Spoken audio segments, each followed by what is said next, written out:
Well, hey, driven woman entrepreneur. I know you're used to the show opening with my cool little theme music and that wonderful voice actor intro. But I've decided after more than 2 years of producing this podcast faithfully every week, it's time to shake some things up. So I'm just going to jump right into telling you what this episode is all about and then hit the good stuff.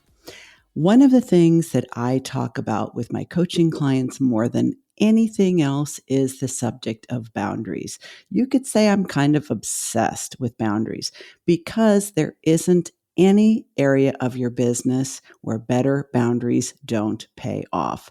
So today's episode, I want to go over my framework for the 5 types of boundaries you absolutely must have in your business if you want to avoid burnout, you want to have a business that's sustainable, and you want to have profit.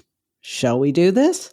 Okay, so I'm just going to give you the overview from the top. The 5 types of boundaries you simply must have are boundaries with time, energy, money, people, and effort.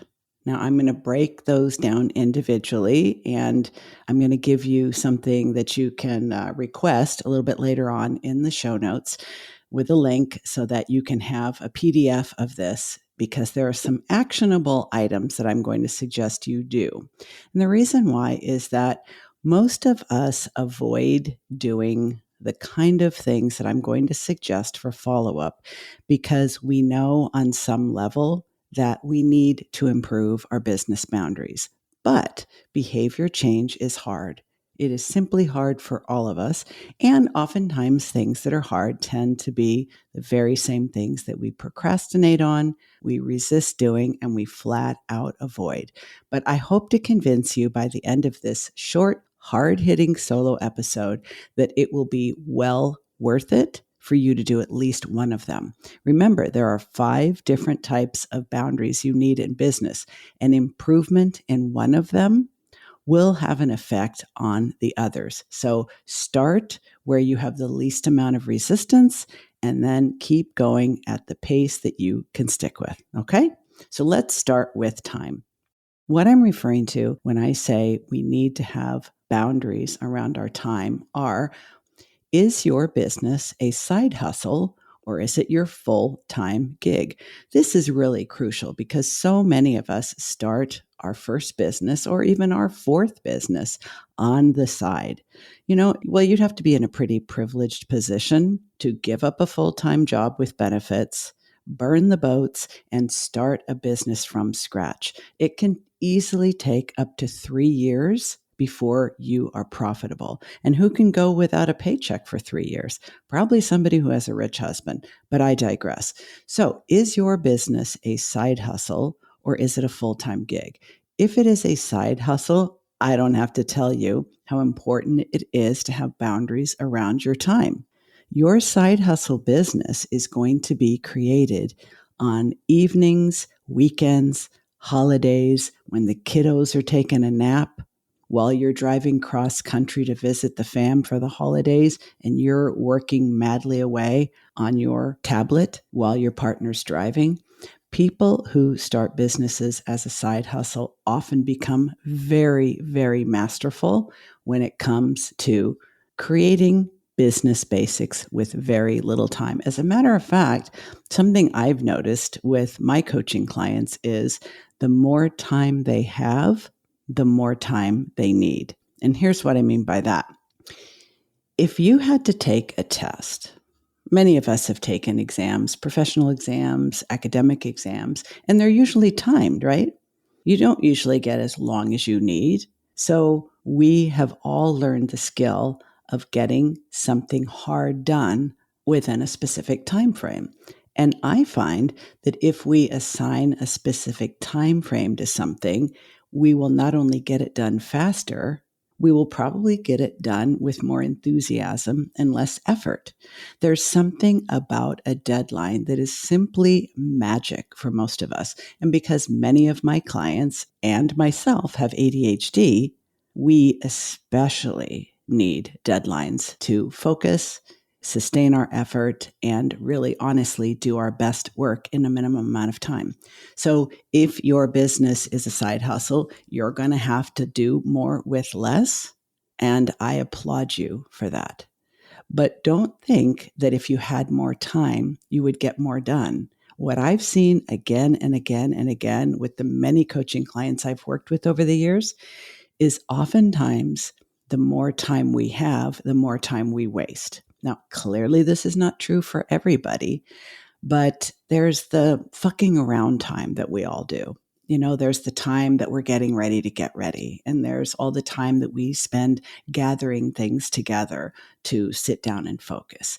It is astonishing how creative human beings can become when we have plenty of time at our disposal. So, something I've learned is that if you are paying attention to your cycles, your rhythms, I like to call them modes, I have noticed that there are certain times of the day, certain times of the week, certain times of the year that I can simply get more done. And there are other times it's like pulling teeth. I really do my best to take advantage of those times by setting strict boundaries. For example, I know when my creative time is because I maintain a pretty consistent schedule for waking and sleeping. I've become a creature of habit. I used to resist that hardcore. I used to think, I'm a free spirit. I'm a creative person. I can't knuckle down to a routine. Yes, you can. And actually, it has helped me in countless ways. So I have a pretty consistent bedtime, a pretty consistent wake up time.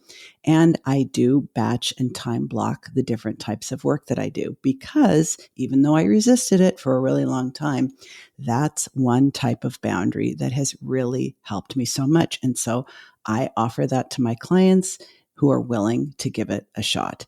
If you notice that there are certain times that you're simply able to get more done in less time, then by all means, if you possibly can, structure your work days to take advantage of those times. Now, whether you have ADHD or not, a lot of us tend to engage in the behaviors I call the unholy trinity. I am referring to procrastination, perfectionism, and people pleasing. Now, these ladies are supreme at wasting time. They all seem very necessary, but they actually are eating away at your productivity. So something that I've learned is that I will put something off as long as I possibly can, even something I know how to do and may enjoy, simply because my brain has somehow designated it as boring or because I've latched onto something else that I'm enjoying more. And I just don't want to give that up in favor of the so-called boring thing. So what I've learned is that I have to get some accountability around those things. This is a time boundary. If you know that you are going to waste time, and I'm talking about wasting time in the form of procrastination, it's not a victimless crime, right?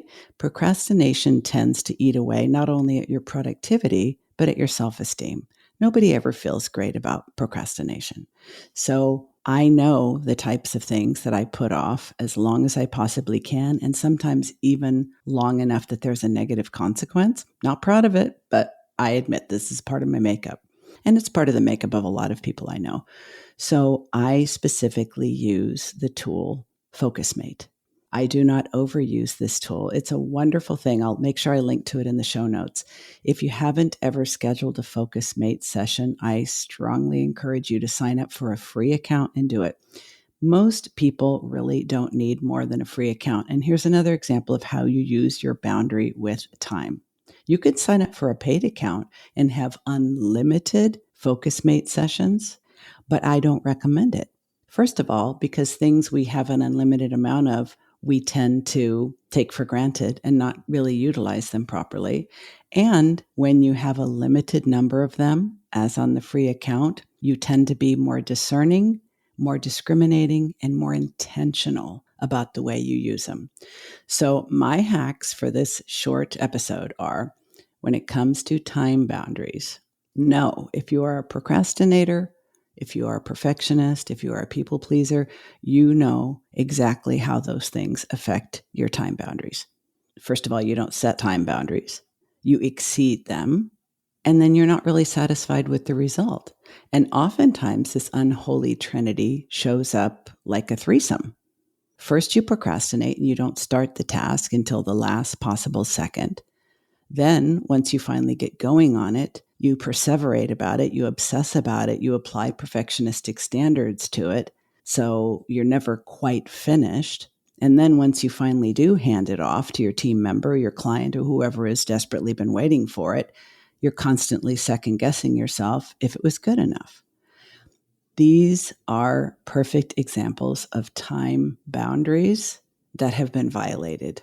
So, what I recommend is 3 things for this first of our 5 types of boundaries you need in your business.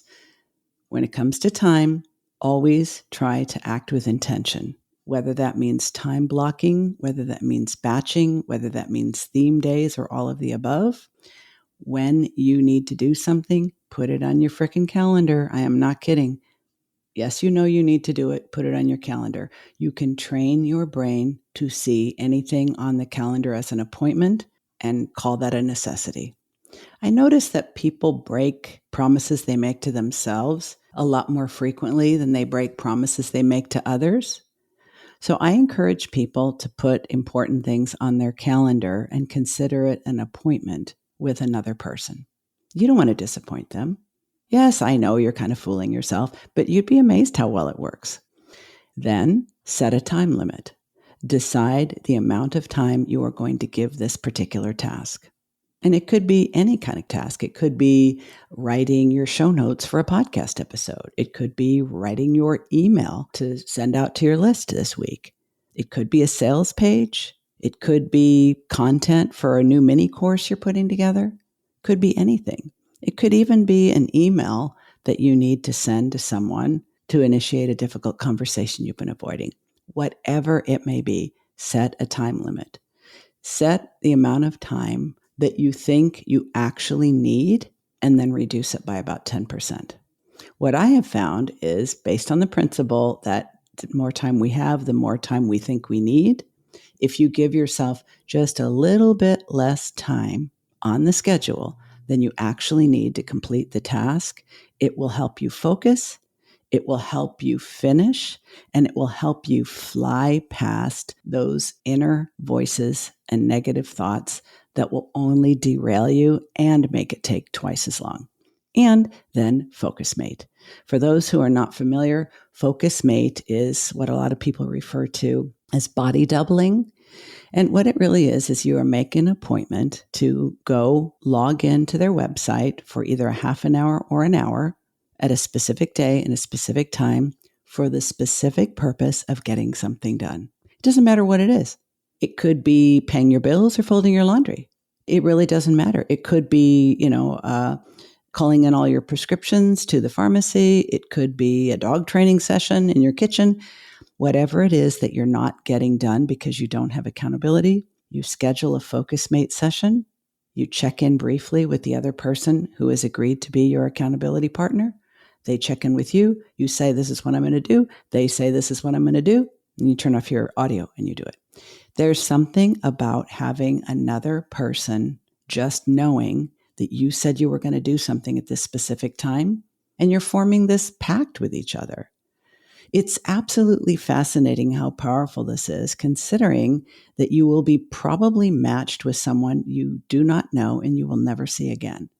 Because Focus Mate members are all over the world. That's why Focus Mate sessions are available at any hour of the day, because maybe you like to do your best work at 1 a.m., but it's 10 a.m. for the other person. It's genius. I'll make sure I link to it in the show notes. Okay, you ready for the next type? Okay, so we've done time. The next type of boundary you need in your business is energy. Okay, what's the difference? Well, I think of time as sort of this objective, quantified thing that most people agree on. Energy, on the other hand, is very, very subjective. And you've probably noticed that human beings differ markedly in how much energy they have. Those of us who are very high energy, regardless of our age or stage of life, are either envied by others or they consider us annoying. People who are very low energy can be equally frustrating for people around them. But Unless you're physically or emotionally ill, your energy level is your energy level and you need to work with it. In fact, even if you are physically or emotionally ill, you still need to work with it. If your energy is impaired because of an illness and you're not taking care of it, obviously you don't need me to tell you, take care of yourself. But most people notice that their energy varies. It varies at the time of day. It varies based on where they are in their menstrual cycle if they're female. It varies during the different stages of life.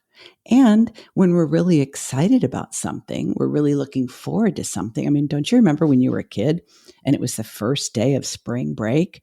Oh my gosh, you had so much energy, even if you hardly slept the night before. But the night before it was time to go back after a break, you had zero energy. And of course, the morning of school starting, unless you love school like I did. I always woke up full of energy on the first day of school because I love to learn, and I still do.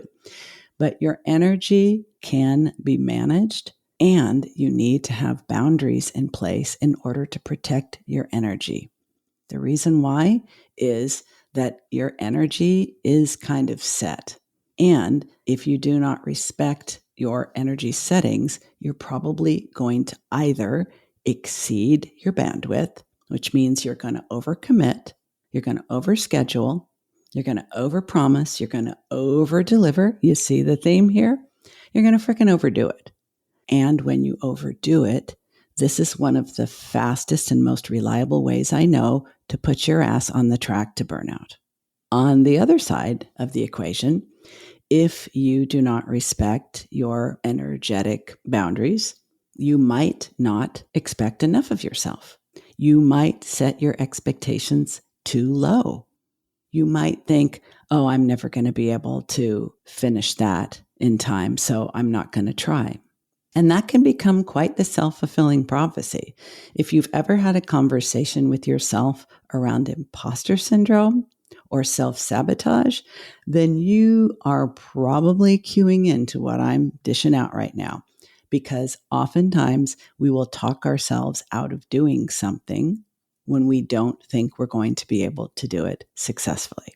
So what do I recommend we do instead in order to have an appropriate and healthy energy boundary in our business? Well, it starts with self-awareness.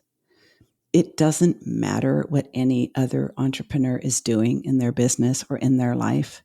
It doesn't matter if you are having a serious case of FOMO or flat out envy because you see someone else in this past year has launched a podcast, written a book, created a course, and quadrupled their Instagram following. They're not you. You're not them. Look away. Because one thing I have learned the hard way, like almost everything I've learned in this lifetime, is that my energy has really very little to do with anyone else's. And while I do admit to occasionally having the thought, oh, I wished I'd figured this out when I was younger, or oh, I wish I had started on this entrepreneurial journey at an earlier time in my life, because then I'd be further along, then I'd be able to do more, then I'd have more energy. All of that is just a form of negative self-talk because it does not change the actual reality that I am where I am and you are where you are. So what do you need to take into account to determine where your boundaries belong when it comes to energy? Be honest with yourself about your actual bandwidth. I have spoken about this before, but what I've learned about my energy and my bandwidth at this stage of life is that I like to go to bed early. I like to wake up early. I work for a number of hours, and then I take about a 3-hour break in the middle of the day. I eat a meal, I do some reading, and I take a nap every single day. That recharges me, that re-energizes me, that kind of reboots my brain and my body. And then I can go for another few hours of work in the afternoon. It's kind of like my very own self-made swing shift or split shift, I guess is what it's called. That works for me. You may be a nursing mom who's not getting a lot of sleep at night. You may be a retiree who's got an encore entrepreneurship adventure. You might have a medical or a mental health condition that affects your energy, or take medications for something that affects your energy. We have to deal with who we really are and how we really are to be able to set boundaries in the appropriate place. And the other thing to take into account is that if you have other obligations, whether you are caring for an aging parent, you are the primary breadwinner, or you are a dog mama who has a brand new litter of puppies, or even a single puppy. I have a 12-week-old puppy in the household right now. And let me just tell you, that is a big energy expenditure that I didn't have just a few weeks ago when I only had senior dogs. So everything counts, everything matters, everything needs to be thrown into the equation. And it's an organic process. It's an ongoing dynamic thing, these boundaries. So when your bandwidth changes or when your energy demands change, you need to make those adjustments. Now, how do you know whether you need to make any changes in the area of energy and boundaries? Well, nobody likes this suggestion, so I'm not going to beat around the bush. I'm just going to get straight to it. You do a time and energy study for 1 week. I used to ask people to do it for 2 weeks because some weeks just are outliers. They're not like the others. And with 2 weeks of data, you really get a feel for the person's life. But it's a hard sell because nobody really wants to do it. I will tell you though, doing a time and energy study, a time and energy inventory, a time study, it's called all kinds of different names, ridiculously helpful in determining how much you can actually get done versus how much you are expecting of yourself. And again, when it comes to burnout, believing that you should be getting a lot more done than you are actually capable of doing absolutely defeats, depletes, discourages, depresses, and will put you on that fast track bandwagon to burnout. So let's figure out what you're actually able to do with the energy, the demands, the commitments, the obligations you have, and adjust your boundaries accordingly so that you protect that energy, right? Like I know when my prime time is, I know that I have my rest period in the middle of the day. And yes, I do turn down invitations to speak and even potential clients if the only time they can meet with me is during that middle of the day time period. I used to try to negotiate this stuff with myself. And I used to think, oh, it's just one person or, oh, it's just one podcast interview. I don't do it anymore.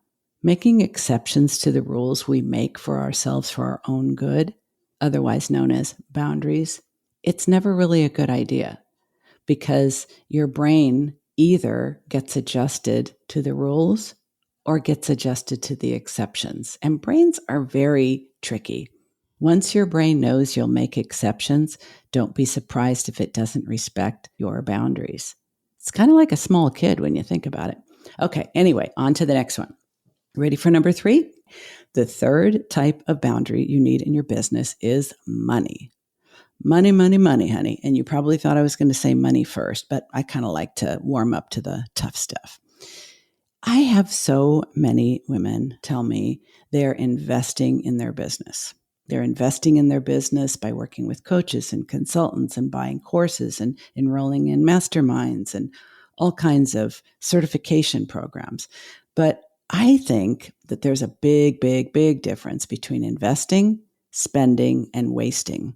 And I'm sorry to say this, but a lot of us are just not being honest with ourselves about which is what. It's very popular these days to talk about investing in your business, but you don't have to drill down too many levels to find out the person who's investing in their business isn't making any money in their business. That's what I call a sinkhole. Now, it's true, we all need to spend in the beginning because if you're coming from zero skills and zero familiarity, you don't know the tech, you don't know market research, you don't know how to do any of the things you have to do. Of course, you need to learn.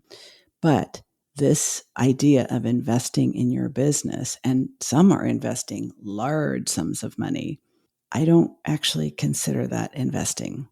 I think that you can really end up spending and in many cases wasting because you're upside down.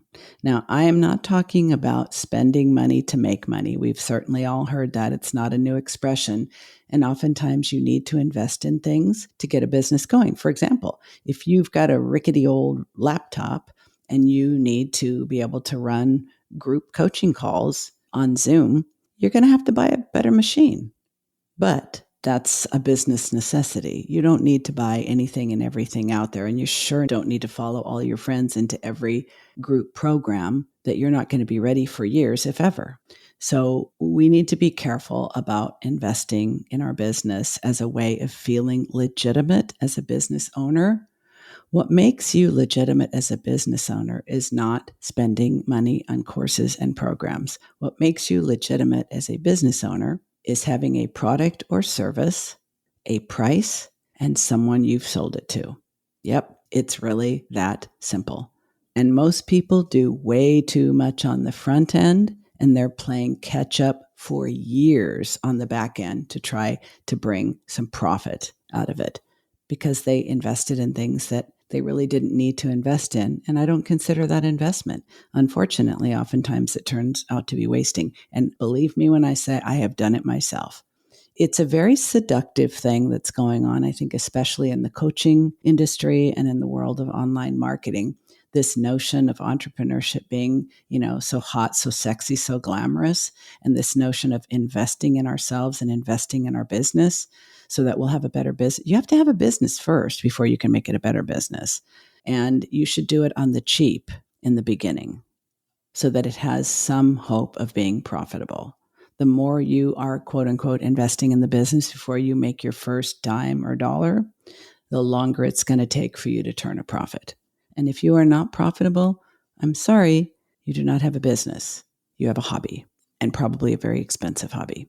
Now, does that mean that I don't think you should ever invest? I don't think you should ever spend. I don't think you should buy or enroll in anything before you make your first sale? No, I am not one for absolutes. I am not one for black and white thinking, and I am not one for making grandiose proclamations. At least I try not to. But I do think, as much as I do not agree with, endorse, support, advise people to buy all these things and enroll in all these things before they've started or as they're starting or before they've had a single customer or client, I also think on the other side that there is a very high cost to free information. What do I mean by that? I think we need to be more honest with ourselves about all the freebies that we've collected and all the low-priced information and information products we have collected. And the reason why I say that is this is a boundary on the other end. I think when it comes to money, we need a boundary on the upper end and we need a boundary on the lower end. The boundary on the upper end is you're not going to have a profitable business if you overinvest. And if you are specifically investing in order to feel more legitimate and to surround yourself with other people who are doing the same thing so that it feels okay, on some level it isn't, right? I mean, you know that. But on the other end, if you are not spending any money on anything and you are legitimately hoping to put together a standout, sought-after business with absolutely no financial investment, that's going to be really hard. And the reason why is that everybody has drank the same Kool-Aid. Everybody who's giving you something for nothing is doing so in the hopes that you will develop a relationship with them, that you will start to see them as a trusted resource, that you will come to rely on their information and advice, and that will nurture, that's the word, that will start to nurture you towards paying them. I am not cynical, I'm practical. Everybody who's given you a free anything, from a free PDF, a free digital download, a free video course, whatever it is, they did so in the hopes that through the law of reciprocity, you would one day hope to pay them, period. And even though there are a few coaches out there who are telling their people, give away your best stuff, give all your best stuff away, because when you give your best stuff away, people will think, wow, this free stuff is so good. I wonder how good the paid stuff is. Well, it's going to be the same stuff. Trust me, I've been down that road.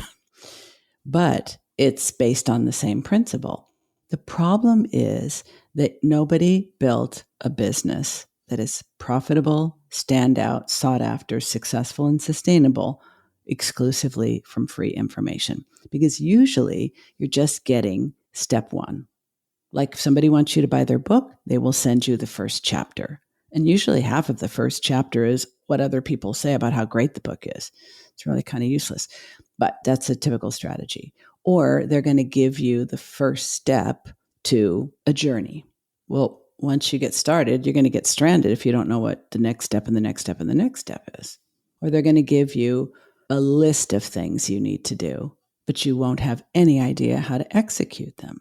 Or they're going to tell you this is what you need to do step by step, knowing full well without any accountability or support, you're not going to get there anyway.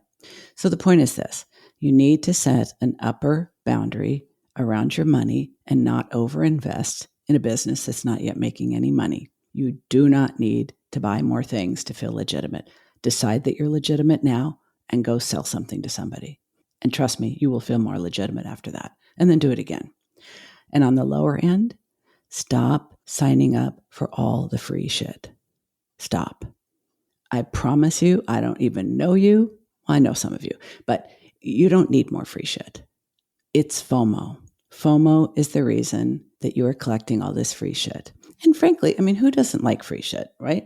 I cannot tell you how many free samples of things I have eaten back in the day when we used to go to the mall and they would hand out the free samples. I cannot tell you how many times I opened my mouth for that little morsel or that little thing on a toothpick. I wasn't even hungry. I didn't even want it, but it was free, right? So I get it. I get it. We are all susceptible to wanting free stuff. And frankly, it's the industry standard. So, you're taking the free stuff because everybody's taking the free stuff.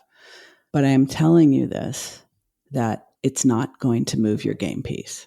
And I say this because I have done the same, and it was a huge waste of time, which meant I violated my own standards, my own values, my own goals, and I was being a cheaple. Have you heard this expression? Freeples and cheaples? Freeples are people who sign up for only the free stuff. They're never going anywhere, trust me. And cheaples will only sign up for the stuff when it's cheap. And then we're told, but if you sell them something for a little bit, then later you can sell them for something more. Well, maybe some of them. Some people are just more cautious and they want to test something with a little bit first before they buy more. But there are people who will always be cheaples. They will never, ever, ever buy your more expensive thing. If you're one of them, okay, you know where I stand. So what you do is another audit. I know. I asked you to do an energy audit, and now I'm asking you to do a money audit. But this one will be really quick, and you will not have to do it for an entire week.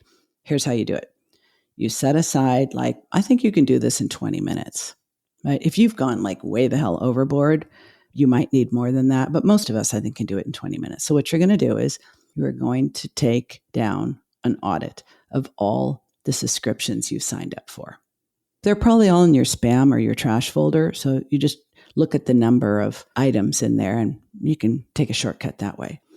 And once you've seen how many subscriptions you have got, ask yourself how many you actually read on a regular basis. How many people's emails do you actually open and read? I do hope mine is one of them, trust me. But you know what? I periodically unsubscribe to a whole bunch at one time. I have a notation on my calendar every quarter. I do an audit of all of my subscriptions and I unsubscribe to every single one that I have not opened in the last quarter. Because when they're in your inbox and you don't read them, you're going to feel bad. As a matter of fact, it's an energy drain. Remember the energy boundary we talked about a few minutes ago? Okay, energy leaks and energy drains are the things that we allow to be in our businesses and in our lives that shouldn't be there anymore. And every time we look at them, every time we notice them, every time we think about them, we feel bad. We feel guilty. We feel lazy. We feel stupid. We feel impulsive. There's all kinds of judgy shit going on. So just get rid of them. So your action item for the money boundary is to do an audit of all of your subscriptions. And if you're really feeling bold, you're really feeling brave, do another one for all the courses you've bought. Courses of any price, from the $27 on up to the $20,000 if they're out there. I know there's at least $2,000 courses. I don't know about 20. Maybe I'm exaggerating. But anyway, do an audit of all the courses you've bought. And then ask yourself the hard question, how many of these have I completed? How many of these have I even opened? And what has the ROI been? What has the return on investment been? Can I even remember anything I learned from this one or that one? I want to be very clear. My point in this episode, in all of my solo episodes, is not to make you feel like an asshat. I'm sure you are plenty capable of feeling that way without any assistance from me. I know I am. It's because I want to see you moving forward and not sidetracked, sidelined, sideswiped, spinning your wheels, sabotaging your success, or doubting that you have what it takes to own your own business.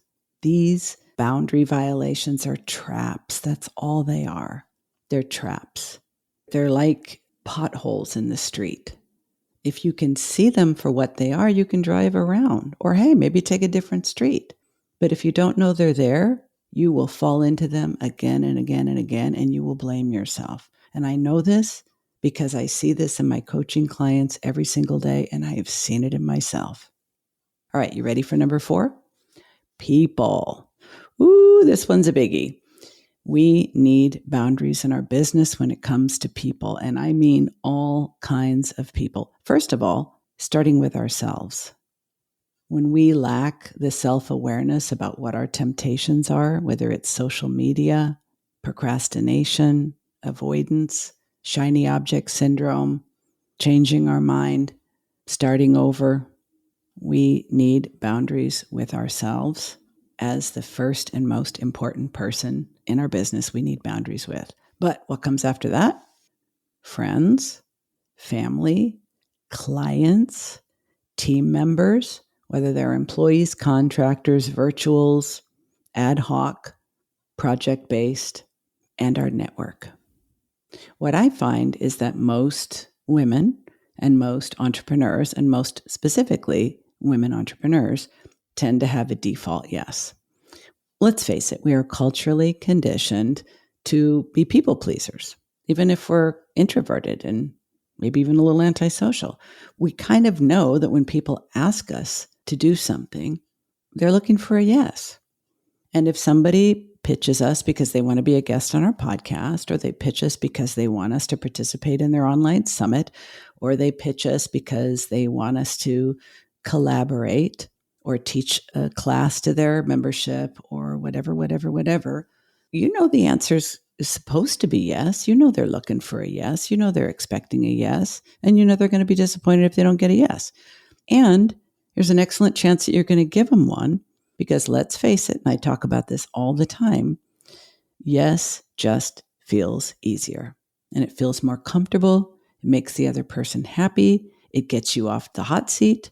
And it always seems like it's just not that big a deal. I have been a compulsive overcommitter all of my life, and it has taken me this long to finally be much more careful about what I say yes to. And even though I say yes to a lot fewer things than I used to, I still get it wrong sometimes, because someone I really like asks me, or because someone I just met and I really like them instantly. And of course, I want to make them happy, and I want to spend more time with them, and I want to get to know them better. So I still do mess up on this sometimes. And I really do hate having to circle back and say, I know I said yes, but I need to switch that yes to no.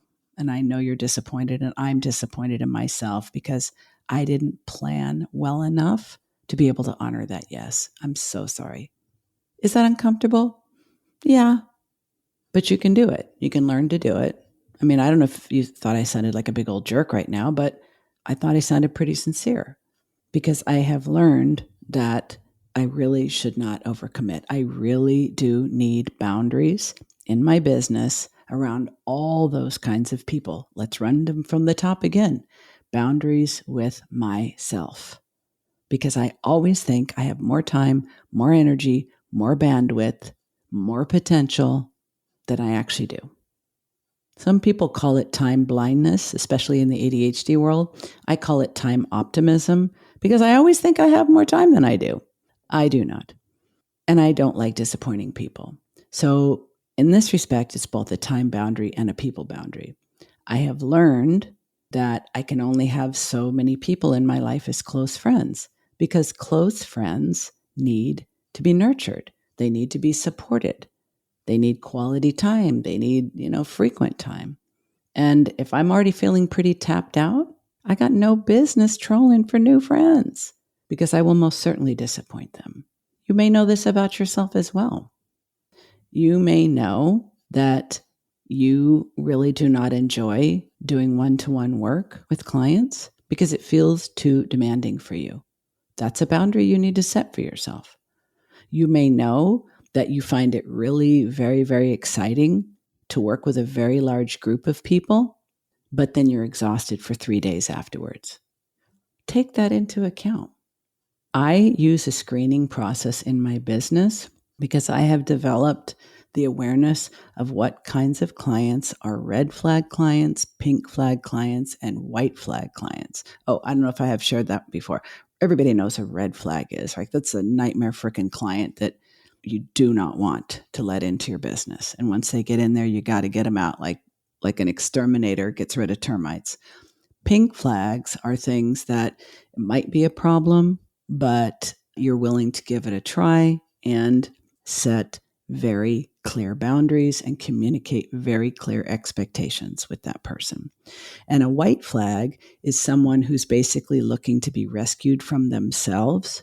And I've learned how to identify them from the get-go. Because sometimes people jump into this whole business thing. I want to have a business. Looks so cool to have a business. Everybody's starting a business. I want a business too. And then they jump in. And of course, they invest in too many things. And then their business, such as it is a total hot mess. They have no idea what they're doing. They have suddenly realized that they're not making money and their partner is upset with them because of all the credit card charges for all the courses and all the things and all the retreats. And now they need to turn that business around and make it profitable like overnight. So they're looking for someone to rescue them. That's not me. In fact, I don't even have a valid CPR card anymore. I'm not in that line of work. So I try to avoid the pink flags. I don't know. Sometimes that's a maybe. But I think each of us needs to have some very clear ideas about what kinds of people problems are we particularly susceptible to. Like if you're the kind of person who has supreme boundaries with clients and with your team, but any interruption or need or request of any kind on any level from anyone who's in the family category and you throw yourself under the bus 6 ways from Sunday. That's really helpful to know. That's really helpful to know. And you may be the kind of person who has really, really tight boundaries with friends and family and team, but you give your all to your clients. And you have yourself convinced that because you have a quote unquote high touch business, you can't have boundaries around your time, energy, effort, or availability with those clients. I disagree. I think we must have boundaries because the alternative is we overcommit, we eventually resent them, and we eventually blame them for the burnout that we will most certainly one day feel. And it starts with scope creep.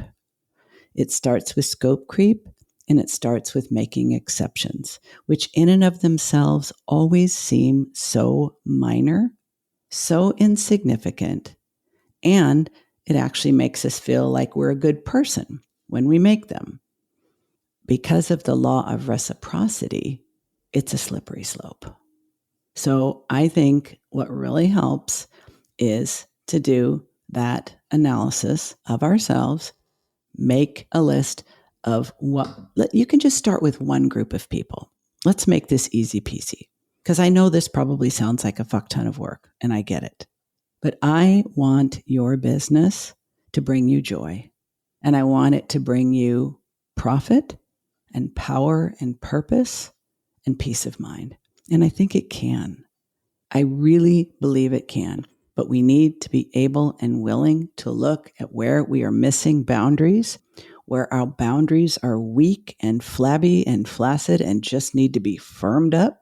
And we start by being really honest with ourselves about time, energy, money, and people that we probably need to make some adjustments with. So before I move on to our final category, I want you to do two things. One, define what would be a red flag client for you, what would be a pink flag, and what would be a white flag, so that you recognize them before they get a chance to hire you. And the second thing is, I want you to think about all the clients that you're working with right now and identify in each case what was the agreed upon scope of work and where have you exceeded it without making adjustments in compensation. So, for example, let's say somebody hired you to build a simple one-page website.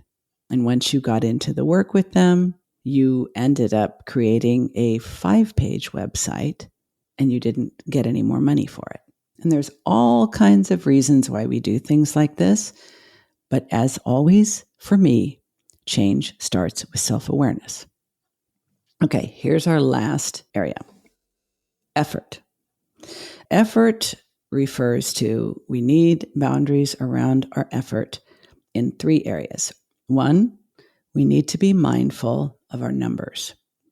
I recently became friends with someone who is really an expert in the area of money and specifically helping female business owners be profitable. And we talked about the fact that so many women really don't mind their numbers. They are really not paying attention to their bottom line. And I, for one, do not believe in this artificial distinction, this artificial binary, this artificial dichotomy between people who want to make a difference and people who want to make money. I think we need to do both, or we do not actually have a business. So we need to mind our numbers. You need to take a look at expenses and your income, and also, are they trending up, trending down, or staying even? The other thing I want you to take a look at is your return on investment. Think about the items that you are buying, the subscriptions, the memberships, the investments, the things that you signed up for because you thought they would help you move the needle. See how long you've been paying for them, and then ask yourself, how many steps forward on the game board have I actually moved as a result of this thing? I regularly reassess the things that I have because I'm always the eternal optimist. I always start off a new relationship, whether it's with another person or a piece of technology. And I always think it's going to be wonderful. And sooner or later, I realize, there are things that are good and things that are not so good. But I'm never unwilling to change when I no longer believe the thing that I'm using in my business is not actually returning on the investment. I'm not impulsive anymore. I don't pull it out immediately. I give it time, but I'm not afraid to break company with things that I'm using in my business because I bought them for a reason and I bought them to help me. And if they're not helping me, I need to reassess. And I encourage you to do the same. 2 other areas around your effort that I want you to take a look at are how much time are you spending learning versus doing? Ooh, this is a tricky one. Most of us, especially in the area of coaching or online business, most of us are spending way too much effort to learn and considerably less effort to execute. I encourage my clients, I encourage myself, and I encourage you as a listener of this podcast, flip the script. For every hour you spend learning, spend 2 hours doing. It will absolutely transform your business and your life. If you do one thing based on listening to this podcast episode, and I hope you're still with me because I think this may be the most important thing, flip the amount of effort that you spend between learning and doing in favor of the doing. It will absolutely get you further along. One way to know, think about how much time you spend every day consuming content. watching TikTok videos, listening to podcasts, even terrific ones like this, reading blog posts, reading other people's books, watching YouTube videos, scrolling through Instagram Reels, looking at newsletters on LinkedIn. Are you creating or are you consuming? The two big things to flip are focus on more doing, less learning, more creating, less consuming. So I'm wrapping this up, but before I do, I want to tell you that there's two reasons why I talk about boundaries so much. And I'm never going to stop. So if you have heard enough about boundaries, we may have to part company here and now. But I talk about it all the time because the bottom line, actually two bottom lines. One, better boundaries prevent burnout. And nobody goes into business to burn out. And two, better boundaries boost your bottom line. So if you can improve your profitability while reducing your risk for burnout by improving your business boundaries, why wouldn't you? You don't have to do all 5 of these areas. Pick one: time, energy, money, people, or effort. I'll include the suggestions and links to the resources I've mentioned in the show notes. And if you really like this topic and you really are ready to go a little deeper, I want to announce that I am actually right now working on creating an audio course specifically for business owners on the topic of boundaries. So stay tuned for more information on that. It will be coming up soon, and it's my very first audio-only course. And I'm first going to offer it to my podcast listeners because we already know you like audio and you like what I have to say on audio. So stay tuned. More to come on that. I hope this has been helpful. Now go out and take some action. You've been listening to the Driven Woman Podcast with Diane Wingert. Want more straight talk and strategy each week that will take you from spinning to winning? Don't forget to hit subscribe in your podcast player so you won't miss a single episode. Then head on over to the Driven Woman free and private Facebook group community. See you there.